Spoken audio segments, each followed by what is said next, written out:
And now, it's time for another Dice Tower review with Tom Vasel. Hey everybody, I'm Tom Vasel, and today we're taking a look at a cute little competitive tower building game called Lots, I think. Looks like that's the word lots in there, but it's built out of letters. Ooh!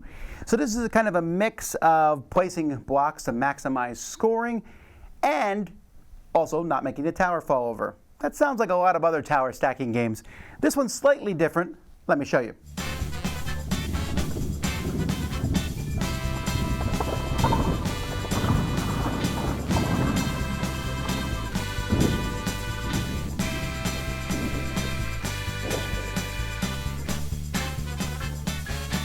So you can see there's 5 different color shapes here. Well, there's also these purple cubes, but you don't start with those that are different, your typical Tetris style shapes. And at the beginning of the game, each player is going to roll the dice, and they'll start with a shape of that type in front of them. If you roll a question mark, well, that was kind of convenient, you can take a shape of any type. On your turn, you're going to start with a 4 plan here, and there's numbers on them just to show how difficult they are. And on your turn, you will roll the die. So here I took this one. Then you'll place one of your 2 blocks out there. So as the game progresses, you can place the blocks any way you want. So maybe this one could be placed here. When you finish a complete 4, you will score 5 points. You also score a point for each color of the same type you touch. So for example, if I place this green one here, I'll score some points for placing those next to each other. So I'm touching 1 green block, I get 2 points. If I placed this one here, I would get 4 points because I'm touching 2 different green blocks. And if I placed this one here later on, I would get 7 points. 2 for touching the 1 green block and 5 for finishing another floor. And that's going to score nothing, but here we finish another 4, and we just keep going as we build these. As you build them, you're going to be moving these around the table. If you pass a purple block and you are in last place, so the last person to pass it essentially is going to get this block, which you can place on your turn in addition to your block. If you pass one of these crew cards, you will draw a crew card, and these are cards you can use in the future. After a die roll, swap any block with another player and score 2 points. So for another player's turn, remove a block from the top of the tower and score 2 points. Score half the points another player just scored. So our player remove a block from the top of the tower and score 2 points. Players are trying to get ahead, trying to get to a certain number of points based on the number of players. So in a 2-player game, you want to be the first to get to 40 points.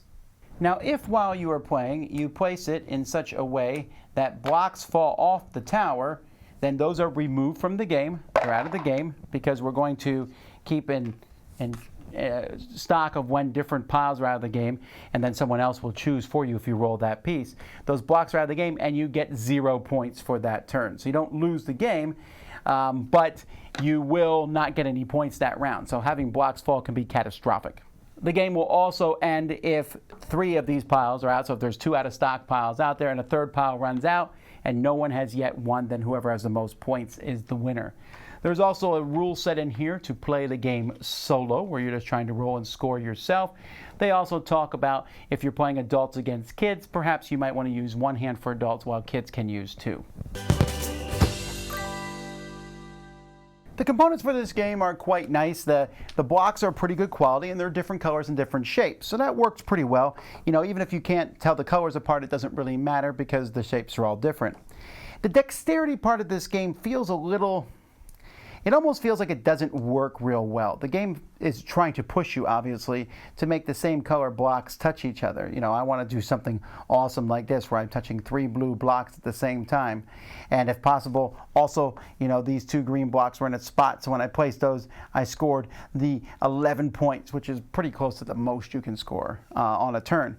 That's all well and cool, but it doesn't make for a good structure of building, which I get because they're trying to make it fall over. But you can build this pretty high. It's not that unstable of a building, and I didn't see too many times that it fell off, at least from adults. Kids knocked it over more often, but adults can be careful. Other than that, it's fine. The artwork here, I don't mind. They have all different people involved in it. They look a little like Playmobil. Well, they're a little more chibi Playmobil type characters. But the artwork's fine. It's not a lot of components for this. A nice quality die, quality blocks, the meeples, and the board. Yeah, the components are fine.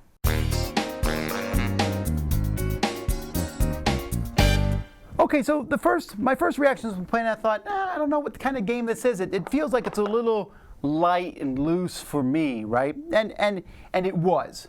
This is a game that I was like, it's okay, right? But my kids really enjoyed it. They liked the idea of it. See, the dexterity element of this game was one, I was like, ooh, we're building a tower. But you can build the tower pretty high without it falling over. You can build it in weird ways, I suppose, to try to make it fall over, but those ways aren't conducive to scoring points. The catch-up mechanism, which would kind of annoy me a little bit, is something that my kids enjoyed because, hey, they're coming in last place, but hey, you get the purple cube and you get a card you can play and get points. And then you kind of rubber band up to the lead. And this I find very similar to the elements of Mario Kart. My kids like that too. Hey, you're in 8th, 9th place in Mario, you might get the bullet and catch up. Here, they get that whole idea they're behind and they catch up.